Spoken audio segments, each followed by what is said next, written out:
postdoc with the NATURA project. Today, we have two presenters. First, Pippin Anderson, who will introduce the African Center for Cities. We're really excited to learn more about the African regional networks. And also second, network Biophilic Cities by J.D. Brown and Tim Beatley. So first, Pippin, if you're ready, please take it away. Can I share my screen? You want? Unlike detergent alone, You should be able to conditioning and smoothing fibers. So close the computer longer. If you just hit share screen, Pippin. Okay. Is that working for you? Yep. Perfect. And if you're not talking, please mute, because I'm not sure who or where we have background noise, but that will help the speakers. Thank you. Hey, can anyone see my screen? Not yet. Yeah. Yeah.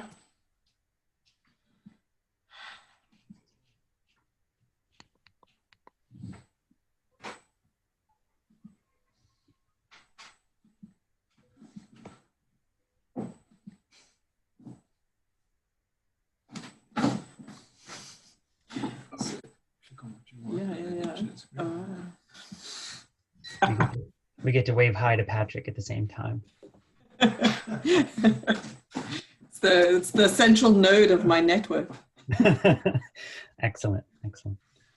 Okay, thanks for this opportunity. I should start by saying I'm going to take a slightly broader notion of network, so forgive me for that.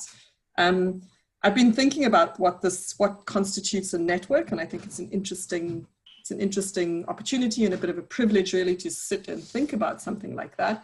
And on pondering, I thought mine is not one of these sort of electric nodes of great lines and dots and excitement, but it's actually more like a family recipe book. So I'm sure you all have one of these. You've got kind of these recipe books that have knocked around the family, and they've got this kind of history of collected people, and some of them you know. So you might know Auntie Jean and her chicken curry, but there's sometimes sort of longer archaeologies involved. There's Janssen's Temptation. I have no idea who Janssen was. And there's Granny by the Sea's Queen Cakes. And these sort of, this lovely idea of these kind of people collected over time, linked together by recipes. So I want to run with this analogy. A lot of network comes down to personal relations, I think. So you're going to have to just forgive me. I will speak to the African Center for Cities, don't panic, but my network is actually a lot broader than that. And a lot of these personal relations are good, and a lot of them are sometimes bad. So I think some networks, you know, there's old boy networks and you know, English speaking networks. There are all sorts of, you know, school networks. Sometimes one needs to disrupt the networks. But networks are also very good. And I think the joy of a sort of person's network and thinking about how this might relate to a recipe book is that any one person's engagement in a space is going to differ a little bit. So what my sister regularly makes out of the family network, I mean, the family recipe book, is going to be different to what I might pick out of it on a regular basis. So with this in mind, in my own network, I'll be taking the liberty of taking a slightly more personal reading of my space in the sort of nature-based solutions, urban ecology space. So first and foremost, I'm actually employed by the University of Cape Town, the Department of Environmental and Geographical Science. UCT is my primary home, my primary network. It's, as an academic institution, it's the top ranked institution on the continent of Africa. It sits 155 in the Times Higher Education ranking, and it positions itself as a very African institution. That is their intent is to be sort of seen as very African, to speak to African theory generation, etc. It's mired in a colonial history. You might have heard of the fees must fall, roads must fall movements.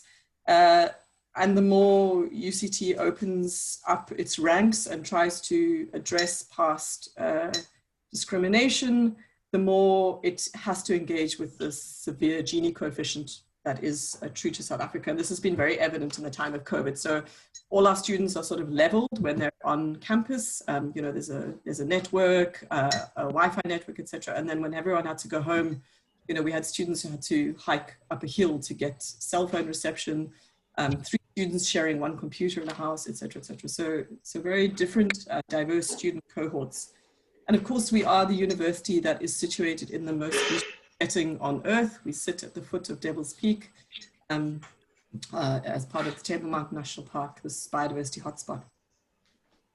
The African Centre for Cities is based at the University of Cape Town. It was established in 2007, and Edgar Pieterse heads up the centre. And in a position paper in 2014, he really said the Centre for Cities is about rethinking urban things. So quite a broad take on what they do.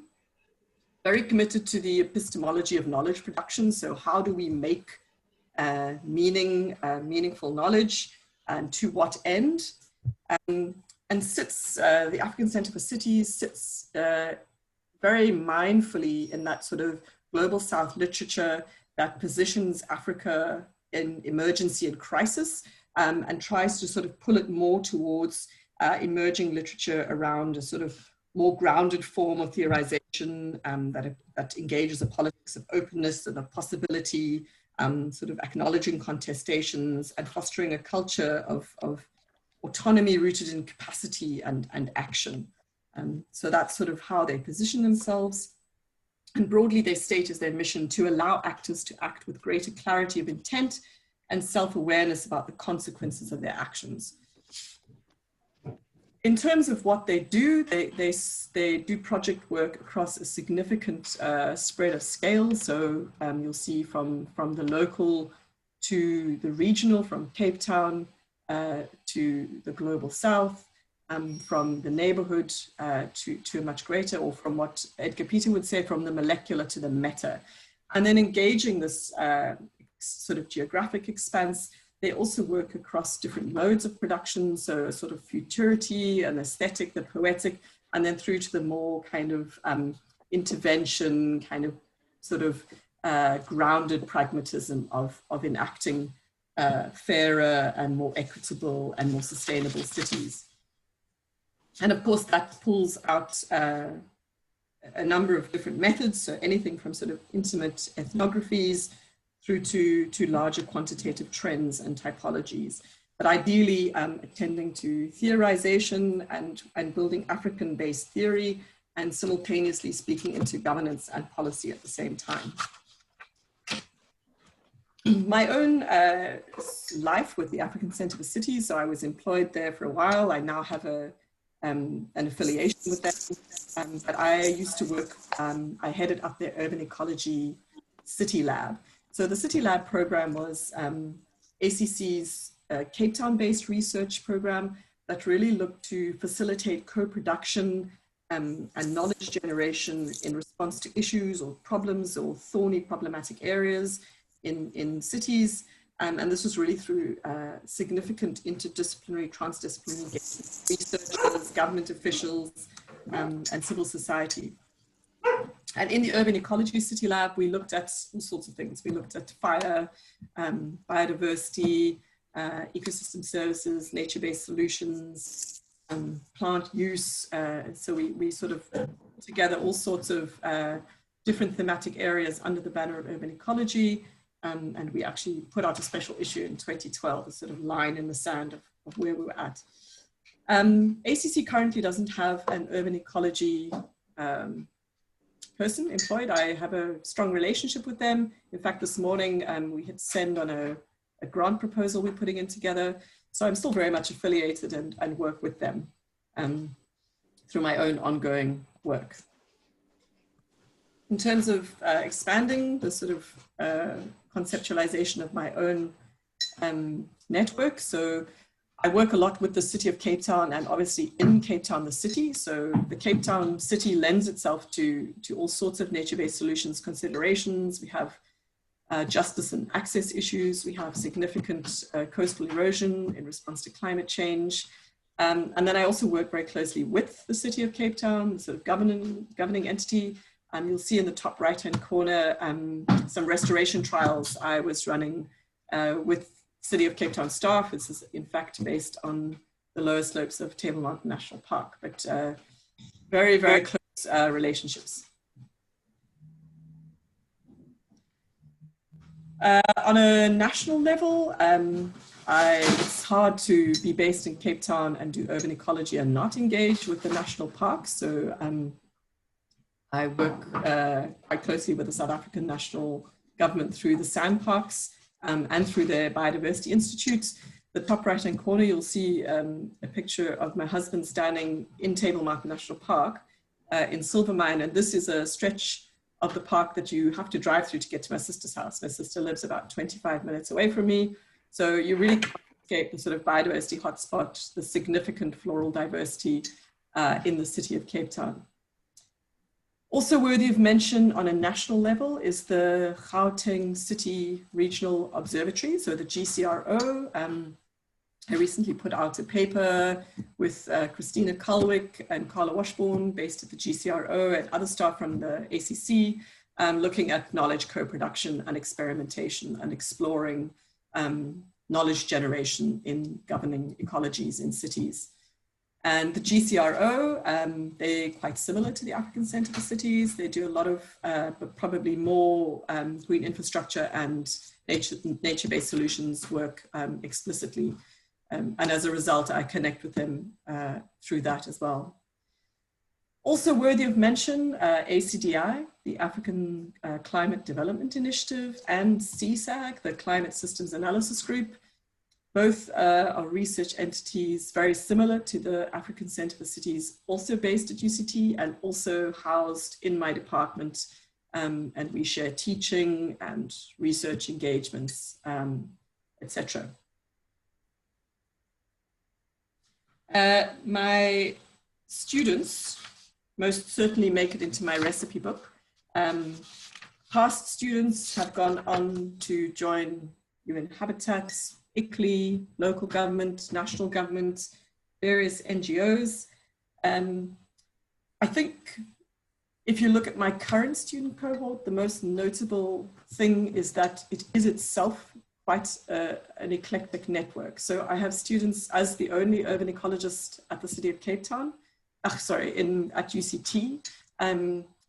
I have students based, for example, in art. I've got a student at the Michaela School of Fine Art. You can see at the bottom right-hand corner, Nicola Krobler, who's been working on creating, exploring ethics of care through art intervention. So looking at using pieces of art in changing people's attitudes to nature and cities.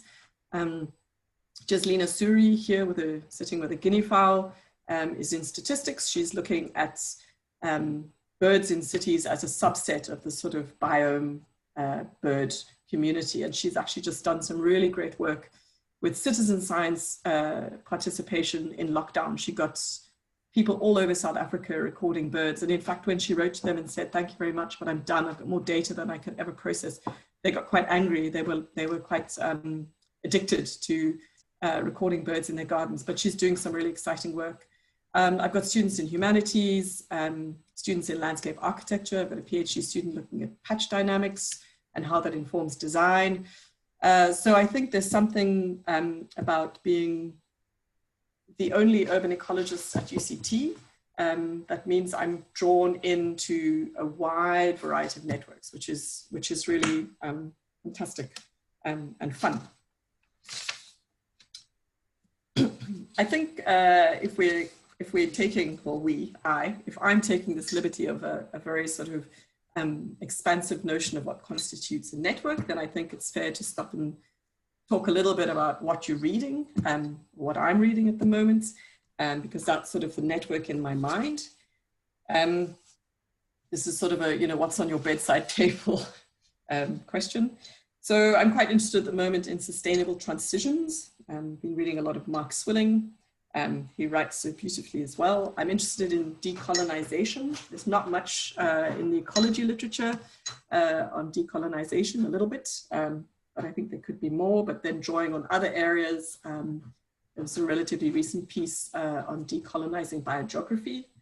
And then I'm also obviously interested in reading in the African space. So African urban transitions, informality, etc. And I recently read a fun article by Shweb Luasa from Makerere, talking about the positioning of Africa and how we're sort of strung out in a discourse that is either very parochial, so very kind of grounded, minute geographies, all the way through to the sort of more contested, caricatured depictions of Africa as kind of remote and dark and desperate. And I mention it specifically because I think it is quite useful in positioning myself in terms of global networks and thinking about how Africa is seen, particularly being in Cape Town at the very sort of most southern points of the continent. In terms of what I'm reading as well, I have the pleasure and privilege of being on 2 editorial boards and associate editor to another journal. So Conservation Society, Ecology and Society, and the Nature Partner Journal's Urban Sustainability. And this really brings the most wonderfully eclectic collection of writing across my desk. The smorgasbord, perhaps, if one keeps running with this now slightly overworked food metaphor. But most significantly, this puts me into the way of some really lovely colleagues. So working with fantastic groups of people and other editors across the globe. And of course, there are other global members to the network, my own personal network. So if I just think a little bit about recent connections, I had the pleasure of serving on the task force of Harriet Bulkeley's Naturavation EU 2020 project that looked at nature-based solutions, mostly across Europe, but also a little bit in the global south. She had a postdoctoral work in Cape Town. There's the Una River for Africa, Una Rivers for Life, the Beatley Africa project, which is exploring rivers as natural features, nature-based solution opportunities, green infrastructure opportunities in African cities. I serve on their advisory board, and that has brought me into the remit of SwedBio, who fund that project. I have a long-standing relationship with the Stockholm Resilience Center. I've co-supervised students there, and also done funded joint research projects with them as well. The Nature of Cities, I'm on the advisory board of that really fun and exciting project. Started off as a blog and is now much, much bigger, and a sort of community of thought, really under the leadership of David Maddox. So I think he's actually presented in this webinar series. Of particular significance is the URBIO, the Urban Biodiversity and Design Network. And this is a sort of worldwide network of academics and practitioners who work anywhere in the realm of urban biodiversity and design, with a view to sort of implementing the CBD principles. This is probably the closest I could say to these are my people, this is my tribe. So this somewhat motley crew of people are all a wonderful collection of like-minded people that often sit a little bit outside of their discipline, but have formed a network of their own. That brings me to NATURA, which is a network in itself and has proved to be a really catalytic network opportunity for me. So we set up the NATURA Africa network. We've met twice. It's not a massively big group, maybe about 20 people. But I thought I would just share a little bit from our most recent conversation. So in our recent meeting, we positioned a kind of thinking catalytic point around the role of nature in positioning or offering solutions to the unexpected. So thinking about, how is there an Africa response, or a kind of typical African response? Of course, being mindful of the likes of Schwab-Luas's generalizations and the difficulties around caricaturing Africa, but what's going on in our cities with respect to nature in this current moment of a global pandemic. We've been told there will be more, so how do we unpack this? And what I'm sharing here are thoughts from a very wide group, so these are not my ideas. And we hope to maybe pull this together into a short communication or a paper of some sort.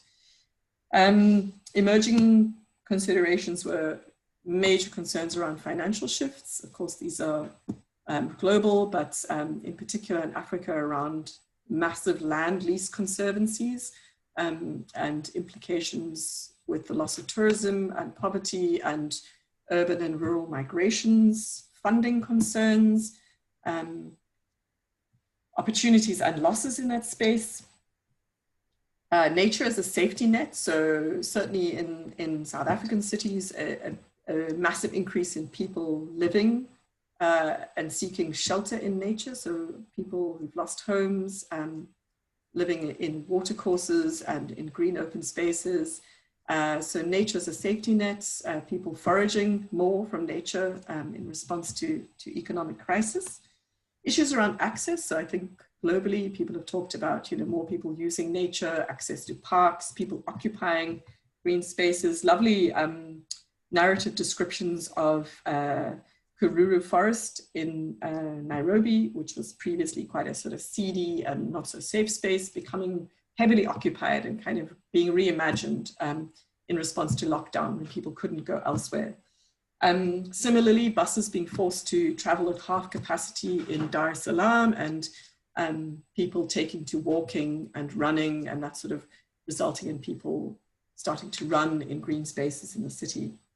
A massive upswing in skating. I don't know if that's a global thing, but certainly in South Africa, a lot more kids on skateboards. I'm not quite sure what to make of that, because of course we know it's sort of tied in with gentrification, but it's an interesting one to keep an eye on. Changes in land use and access and management with increased urban agriculture. So shifts in what people are doing with their green open spaces, shifts in food system networks as well in response to poverty and loss and economic crisis. Really interesting stuff around the right to nature. So people losing access to the gym and making alternative plans in nature. People being denied access to nature. So there was a big outcry in Cape Town. Surfers were not allowed to surf in lockdown at the start of the pandemic, and this resulted in a lot of protest action. So some really interesting stuff emerging. And of course, the question is, what will last from this moment? What will we retain? What will be the legacies in response to nature in cities in this moment? And to end off on a personal note, I collect nature-based graffiti from cities. If you have any pictures, please share them with me.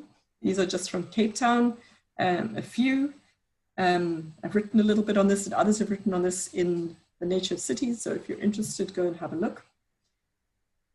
And I think as a parting shot, I think if you want to be remembered, don't aim for the paper in nature, but maybe just try and refine that horseradish recipe and get it into the family recipe book. Thanks so much.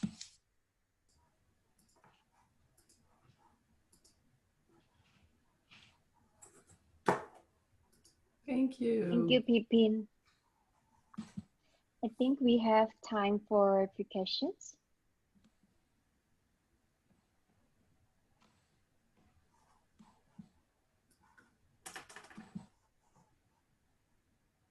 I have a question if nobody else is jumping in. So my comment was, Pippin, you are Natura embodied with all your networks. Yay! But I was wondering if the South African Ecological Observatory Network, SAON, is Cape Town do we have a long-term urban site in the network? And is Cape Town in that? So no, we don't. We are putting in for one. So we're very excited. Yeah, we're very excited to have recently submitted an application for a long-term urban ecological network site. SAON might contest that they're sort of already doing this because they're all over the city. For example, in that those restoration plots I showed that I've worked with the city of Cape Town, SAON have got long-term soil monitoring probes in that site. So, SAON are all over the place as well. But no, we don't have a dedicated LTER in Cape Town, but Fionn Atkins, who's on this call, I imagine, has really been pushing an application to promote one. We'll let you know how it goes. Great. That where you get that, you'll be part of yet another network, the International LTR Network. Bring it on. We have raised hands. David Brunswick. Yes, thank you very much, Pippin. That was an amazing experience to see your network, to understand how you use it. It was really clear for me because I'm starting my young career in rural development, and I'm approaching the moment where I have to choose my master thesis. So I wanted to ask you, how can you, or how do you advise to contact cooperatives in South Africa? Because that's exactly the study group that I have, and I feel super lost in terms of how I can contact these cooperatives. Do you have any advice for it? Oh, it's always best. This is the rule of networks. It's always best if you know somebody who knows somebody, rather than making cold calls. I'm sure any of you who've ever sent out a thesis for examination or a paper for review, if you can start it off by saying, it was so lovely to see you in Paris, or I really enjoyed reading your paper, or so maybe you need to come back to, you could email me and just tell me sort of what your research question is, and maybe I can give you some pointers. But it's very difficult. South Africans we're very good at being very friendly and then not going much further. You know, it's that kind of culture of like, oh, you're such a great person, but then you'll never get invited to somebody's house. So it's useful if you can make some connections. So you're welcome to email me if you want to find out more. Thank you very much. I will definitely do so. And I was also thinking, in your slideshow, you mentioned Una Rivers for Life. I thought that might be a good opportunity since, well, I think that where is a river and people need to organize themselves. So maybe that would be also like a good contact point. What do you think? Sure, sure. Shoot me an email and we can take up conversation in this regard with pleasure. Thank you very much. We have several more questions in the chat, but since we have to meet our next presenter, Pippin, would you mind, maybe answering the questions in the chat as well, so everyone can see the responses as well? So sure. Okay, thank you very much, Pippin. It was really great presentation and really excited to learn more about African cities. And our next presenter is Tim Beatley and JD Browns, representing the Biophilic cities. I don't know who's gonna share the screen. I'm not sure myself. Hello, everybody. This is Tim Beatley, and I see JD. We're going to try to do something together, or sort of do something in two parts. And JD, actually, I couldn't open your slides that you sent me this morning. I'll share my screen and you tell me. I had another idea. If I can just use, I've kind of made some adjustments. So if we could flip, maybe I could do a few slides, and then that'd be fine. And then I'll pass it over to you. So sorry for the awkwardness of this, but I'm going to share my screen, and hopefully this will work. So we're going to tell you about our kind of fledgling network called Biophilic Cities. And it is, we like to say that it is a vision for cities and the future of cities. It's also a movement, and it's also a, whoops, that's the wrong place to start. Let's see, I better do that again. I think this is the fastest way. But also a network. So it really goes back for us to around 2013 or so. We had a research project funded by the Summit Foundation based in Washington, and it was all about sort of looking at cities around the world, trying to find what were the best examples and stories of how cities were incorporating nature, innovative ideas and strategies and programs. And at the end of that couple of years of work, we brought all the participants to Charlottesville, Virginia, and we had 10 partner cities at that point that we were working with, and there were cities like Singapore and Wellington, New Zealand, Vitoria-Gasteiz in Spain. And at the end of this 4-day meeting, there was this general consensus that this group of people wanted to keep working together. And so we didn't set out really to start this network. It just sort of formed on its own. And since that time, it's become more of a formal network, and we'll tell you more about that in a second. So we start, or I start, I should say, from the perspective of urban planning, city planning, and I teach here at the University of Virginia in the School of Architecture. I've been teaching planning for about 30 years. I won't say much about the curricular side and the work we do with students and the courses and all of that, but that is another part of what we do. But we do very much think about how nature can be part of how we plan and design cities, and many of us are arguing for compact, dense, sustainable cities, and you know, the question comes up: can those be cities of nature as well? And we say, of course, yes. And we key a lot of our this vision around the idea of biophilia. I think most of you know what that is.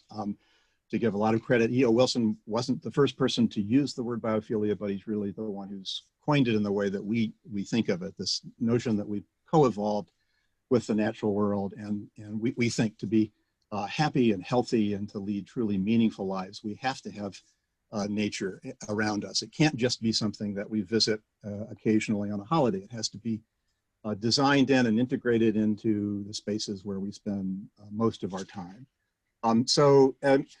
We've taken out a few of the slides that we might normally present to other groups. You all know very much, I think, the power of nature and the body of research and evidence that's been amassing. It's really difficult for us to summarize it. This was my attempt for a health conference a couple of years ago. We find actually that one word that seems to resonate as a way of capturing much of it is this concept of flourishing. And again, the evidence we think is pretty compelling. Much of the research is correlational rather than causal, but I think we all know in our hearts and minds that nature really does have this power, and we know it, you know, from the pandemic. Pippin mentioned that already, and one of the things we've just started, and maybe JD, you want to say something more about this, is we've just started actually a project to try to capture what our partner cities are doing and other cities around the world in real time to respond to the pandemic. And obviously, nature has been a salve, a saving grace, something that has given us a sense of normalcy in very abnormal times. The image on the left is from Forest Park, one of the large parks in Portland, Oregon. That's one of our partner cities, and just like many of our cities, doing things differently. This is a park that's experienced unprecedented demand and interest and people wanting to spend time there. And so they've had to adapt by arranging one-way hiking loops, and of course, a number of cities that have repurposed space in cities from cars and traffic and roadways to, you know, outdoor eating, and cities like San Francisco, another city in our network, that have delineated a whole set of slow ways or you know, strolling streets, closed streets. And so that's certainly part of what we're interested in right now. And we do argue for nature based on all of these health, physical, mental health benefits, but obviously there are so many things that nature does for us in cities. And I've done a lot of work around resilience. And we like to say that just about anything that you can do to make a city more natureful and biophilic will, of course, make it more resilient as well. These are some images from Rotterdam, where we know that green roofs and renovated canals and water plazas and all kinds of ways that we can bring nature back to cities can also help to address the water management. So what is a biophilic city, and what is this vision really, and what is it, what makes it different? I think that we would say that our network of cities, and we're now up to 24 official partner cities in the network, but I think the thing that is central is that that nature is not something optional. It's absolutely essential. It is something that cities have to work to not only protect, restore, but to connect residents there. So it's cities that connect us to nature. I think another aspect that's a little bit unique about our network is that it is also about biophilic design. It's certainly about the built environment. So it's biodiversity conservation, but it's also thinking about how rooftops and buildings and neighborhood design contribute to those nature goals. So it's buildings and parks and gardens and trees and really everything else. It's connections to nature, but also the way that nature connects us to each other. We increasingly also see our vision and our network as one that contributes to global conservation. The idea that cities can and are home to lots of different species, not just human species. We think and talk a lot about the idea of coexistence. And so there's an ethical dimension to this as well, to our vision and to how our cities are working, the idea that we have to share, we should work to share space with many other forms of life. So our cities are pursuing this in lots of different ways. Increasingly, the vision is really one of immersive nature. So the idea of sort of thinking beyond parks and spaces that provide some nature in cities, places that you might have to go to find that nature, to really a more holistic view of the city as an ecosystem and as a place of nature. So Singapore has been a partner city from the beginning. Most of you know the story, I think, of Singapore, that they have for many years called themselves a garden city. In many ways have invested in nature, restoring nature, enhancing nature. They are now, they have changed their motto from garden city to city in a garden. And for a long time in our work with them, they have been referring to themselves as a biophilic city in a garden. And so just recently, they've sort of changed their motto again. And their vision and motto is now a biophilic city in nature, partly really interesting, partly in response, I think, to the pandemic and the experience of lockdown there, when they were not able to sort of manicure, tend to all the green spaces in the usual way. And residents began to see birds and butterflies and began to sort of appreciate the wildness. And I don't think Singapore is going to be going back to an earlier vision. So it is a multi-scaled, integrated vision of nature. So it's room and rooftop to region and bioregion and all the scales and spaces in between. As I've said, it is one that integrates the built environment with natural systems and the remnant natures that exist in cities, but it is indoor. There's a continuum from indoor to outdoor. And increasingly, we want to again, reimagine those discrete spaces, nature spaces in cities as something more holistic, so that discrete features become pathways and connections and ecosystems. Pittsburgh is one of the cities in our network as well.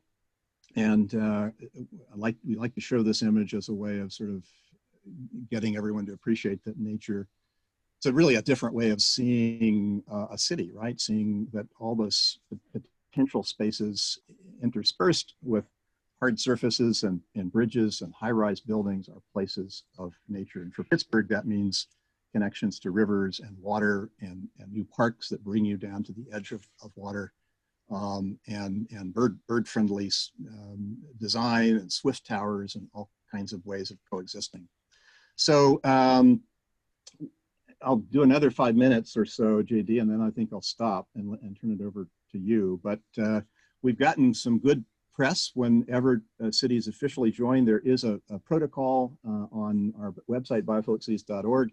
Cities have to apply to be partner cities. We also have 3,000 or 4,000 individual members. You can go online and sign a pledge and join as an individual, and then several hundred organizations have also joined. But there is as part of the application, a set of metrics. Each city has to choose a certain number of indicators from certain categories. One of the things they have to do is have a council adopted resolution or proclamation stating their intent to join the network and to aspire to becoming a biophilic city. Often there is a celebration after that happens, and there's a certificate, and there's an example of me presenting to Mayor Peduto, who is the mayor of Pittsburgh. So this is the map so far. Just last week, Toronto officially joined, so they are our latest city. We aspire to expanding the network. About half the cities so far are American cities, so it's a little bit American or North American tilted, but we hope to expand and extend. And we can talk about that later. So there are so many wonderful things that our cities are doing, and we like to say that even though I've kind of fleshed out a bit of the vision for what a biophilic city is, it's really up to each city. And there is no one template, right? There's the kinds of nature will vary depending on where that city is, what the opportunities are, what the politics are, what the contexts are. The things that can be done will vary from place to place. That said, just remarkable innovations. And in the interest of time, I don't think I'll talk in detail about any of these, but again, there is a lot of material on the webpage. And the things, JD, that maybe I'll skip ahead. So close your eyes while these are all, I don't know how I thought we were going to be able to talk about all these things. But I did want to just go to say a couple of things, because I'm not sure, JD, you have them on your slides, but we do many things in the network. And it's often about collecting and telling stories, sharing good practice between the group. It certainly is a peer group, and there's a lot of camaraderie and affection between these folks. We do monthly partner calls, they've been really wonderful exchanges, wonderful calls, and time zones are an issue for us there. We have an online journal, and JD, you may want to say a little bit more about this, but they're all on our website as well. Wonderful content and wonderful stories. These are some of the recent covers of those issues. We do films. One of the really effective ways that we've been able to get the message out and really to tell these inspiring stories of what our cities are doing through filmmaking, especially 5 to 7 minute short documentary films, which seem to be really effective. So films, and then we have a lot of published material as well. These are a couple of recent Island Press books, and the last one just translated into Chinese. So JD, I think I'll turn it over to you at this point and let you continue. I'm going to stop sharing and let you share.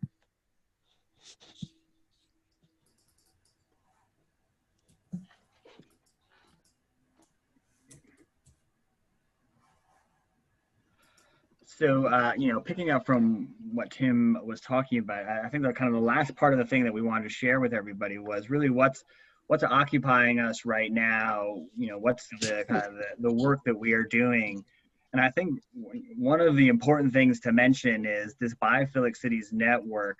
In large part, I see our role as one of facilitation. So it's connecting these partner cities and the government partners we have in those cities with all this much larger universe of practitioners. We have 24 partner cities, but double number of active organizational partners that range from Biophilic, which is in Philadelphia, which is city specific, a partner advancing those ideas in that city with these much larger global organizational partners, many of which are participating in NATURA, that are moving these ideas forward. So you know, there's so many ideas, so many great projects, you know, if we can produce some ability to connect all of these different aspects, that's our hope. And so, you know, we have this solid foundation of 7+ years of building relationships and sharing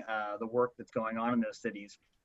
Our effort, you know, going forward for the next few years is to really try to extend that work, these ideas that we've been sharing, and try to move those towards implementing projects on the ground, which is so much of the work that's happening with so many of the partners in NATURA as well. So it's wonderful to be part of this network and hopefully connect the work that you all are doing with some of these partners in this Biophilic Cities network.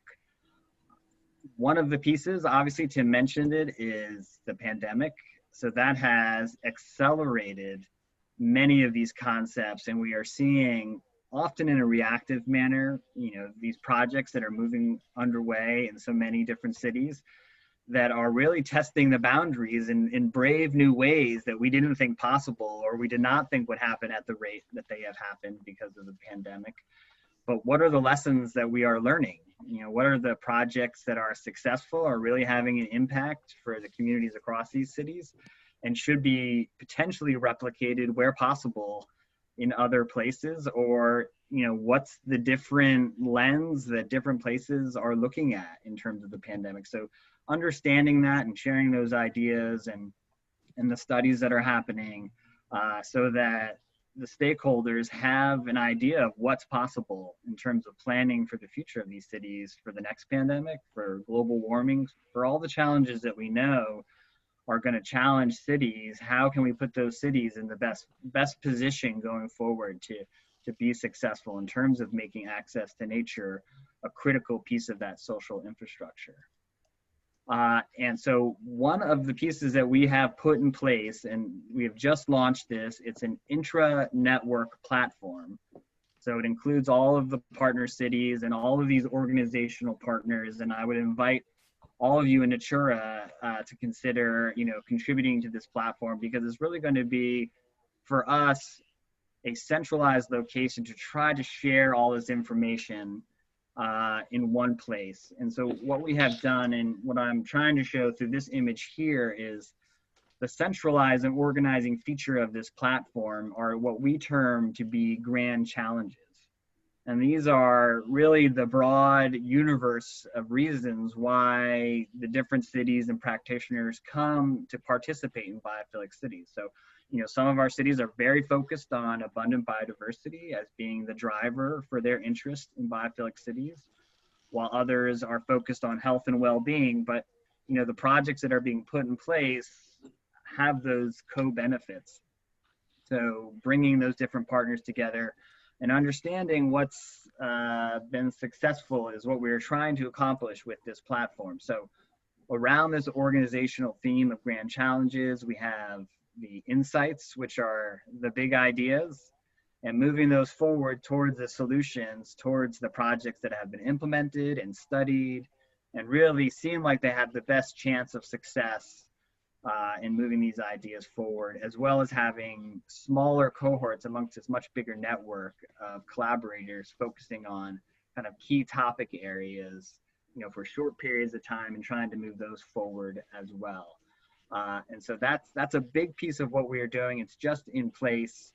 So we will have this kind of public-facing website, which is the biophiliccities.org on this screen, as well as this internal network. So for those who are interested in kind of moving these ideas forward, we'll try to steer those people towards building those relationships and building those collaborations through that intra-network platform.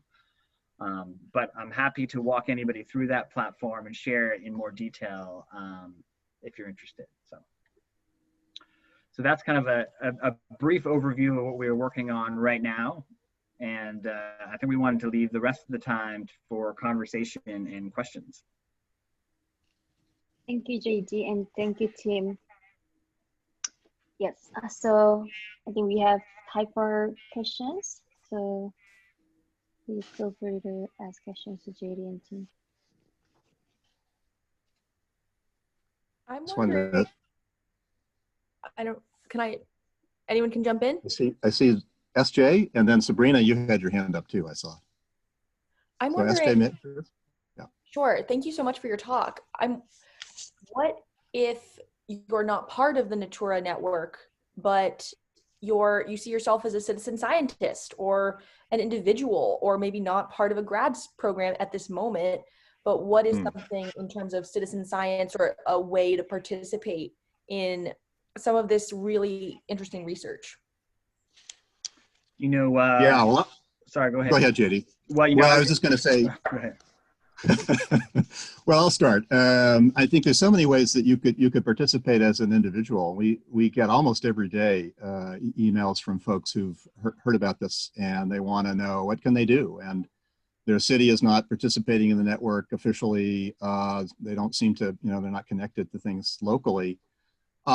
They can engage, they can take on a project locally. They can engage in some level of citizen science. They can write an article for us and become involved in the network and that way. But I think one of the things that, at least for me, was kind of surprising, I wasn't expecting it so much when we formally started this network of cities, that there was also this sort of intra network that emerged in these cities. So JD mentioned Biophilic, this organization in Philadelphia. And actually, we haven't been able to get Philadelphia to join officially as a city, as a partner city. But Biophilic is this sort of grassroots group that puts on these wonderful forums and organizes bio blitzes and does all these things. And same with other organizations. Biophilic DC is another example, Washington, DC. So there are so many ways that you could be engaged in nature, be part of our network for sure. And you could start your own, depending where you are, your own little group, your own little chapter, as it were, and can connect to all of the other chapters, around the world. So lots for you to do as an individual. JD? Yeah, I think one of the goals with this platform is we have this initial stage of trying to set the current partners up on the platform. But my hope is the next stage, which hopefully we can accomplish within the next year, is to open up the platform to this much wider audience, to this 3,000 plus people who have said that they want to be part of this network as individuals. But it's challenging when you're involved with that many different people. So having the platform be a place where individuals can join and then participate and directly meet those practitioners and talk with them about the work that they are doing and make those connections within your cities, that's what we hope to also make available on that platform. So that would be another opportunity. And one more thing that I might mention that we didn't talk about in our presentation, but we have launched this thing that we're calling a global nature pattern library, and you can find more about it on the webpage as well. And it builds on Christopher Alexander's idea of patterns and pattern language. And so the notion that every city, every place will have these patterns of nature, and it's actual living nature in some cases, but it may be a very unique way that trees have been planted, or some unique kind of biophilic design element. And so this is meant to be a crowdsourced platform. So you and your city can look around, what is it you really think is cool or neat or special or unusual about the connection to nature there, and then you write a paragraph with a picture and a link and upload it, and it becomes part of this larger global data set and pattern library that others can see and be inspired by and learn from. So that that's another way that individuals can participate in this movement. But Sabrina, you had a question. Yeah, so I might be putting you on the spot a little bit, but I'm a Hokie, so I guess I have that right. Okay. 90. That means someone from Virginia Tech, yeah, in case you don't know that. Yeah.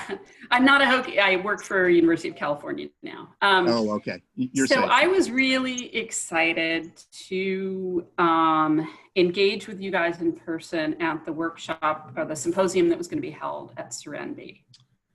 Yes. But I also had some trepidation about it because I was a little surprised that there didn't seem to be a place on the agenda to talk about maybe the relationship between Serenbe and Atlanta, and about sort of social justice and racial justice issues in nature being so close to Atlanta.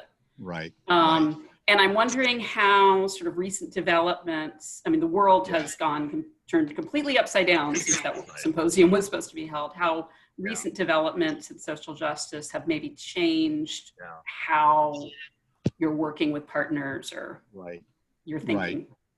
Absolutely, a wonderful question. And that was one of the things that I unfortunately skipped over, but I had a slide that was, you may have seen the title, Just Biophilia. There is no more important issue, I think, for us and for our partner cities, and it comes up in every talk and every presentation. We know, especially in American cities, that the distribution of nature is unjust and unfair and unequal. And it goes back to redlining and segregation, and so we have to make sure that everything that we propose to do in the way of restoring or bringing new nature into cities doesn't have that eco-gentrification, the unintended consequences of harming people and displacing people. So that slide that I skipped over was all about Portland and the specific example of Colley Park, which is a new park in a neighborhood of color.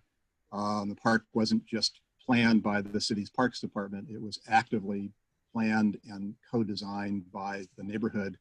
It's a wonderful story. We, again, another 5 or 6 minute film on our webpage about Colley Park and Verde, the nonprofit that helped to organize it. And so increasingly, we are telling those stories and trying to build our set of our toolkits and our ability to address social justice in nature. So the 11th Street Bridge Park in Washington, for example, another example that would be in a typical slideshow. Washington, D.C. is one of our partner cities. This is a wonderful story of a yet to be built project, but one that will transform the Anacostia neighborhood, Anacostia portion of Washington, a neighborhood of color and underserved neighborhood.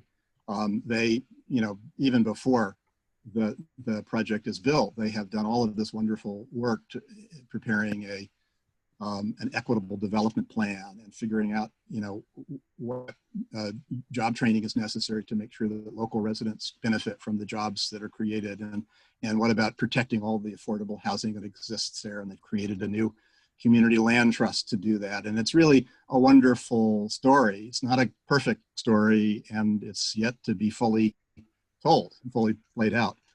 But there is no more important issue. I haven't mentioned Serenbe, and there's a whole, it might take a little bit too long maybe to address that, but Serenbe is a biophilic community developed just outside of Atlanta, and it's one of the events we have during the year is a Biophilic Leadership Summit that we've co-organized with them, and we can talk about that. The developer, the visionary behind Serenbe is a guy named Steve Nygren.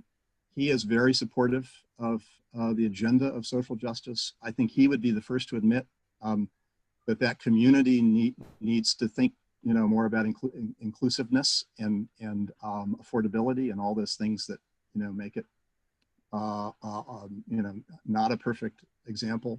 But on the other hand, it's a very inspiring example about how you can design homes in community with civic space and forests and contact with nature. But you're absolutely right. It's a tension there in that relationship that we have. Just Tim, one extra point, is that 11th Street Bridge project, I think is a really interesting example, of, prior projects having come before, like the High Line, these projects that, have intentions of doing great and wonderful things and then have these unintended consequences that, I don't think were foreseen at the time of the design. So learning from those experiences and sequentially starting to build up that knowledge database, I think is part of this process. But and there's a High Line network, and that there's a lot of work going on right now, as there should be, and particularly now with I should also come clean that go I ahead. grew up in Reston, so that gives me an interesting, Okay. perspective I don't know if on you these know, kinds of issues. that's true, and there's another tension there, of course. But Reston is now in our network as well, as you may know. I don't know if that answered your question about Serenity, but happy to chat more about that later. Do we have time for more questions or? No, so we are at the time. I'm glad that the interesting discussions are going on, but we are at the time. Thank you, team, JD, and everyone for really exciting and interesting discussions. Please, keep connected through, the emails. We are always connected through website and Slack channel. So, and if you are not part of it, please email Tessa Martinez, who's our project manager, to get connected. Thank you, everyone. Thank you. Thanks, everybody. Thanks, you all. Thanks. Thanks, everyone. Thanks. Thanks, everyone.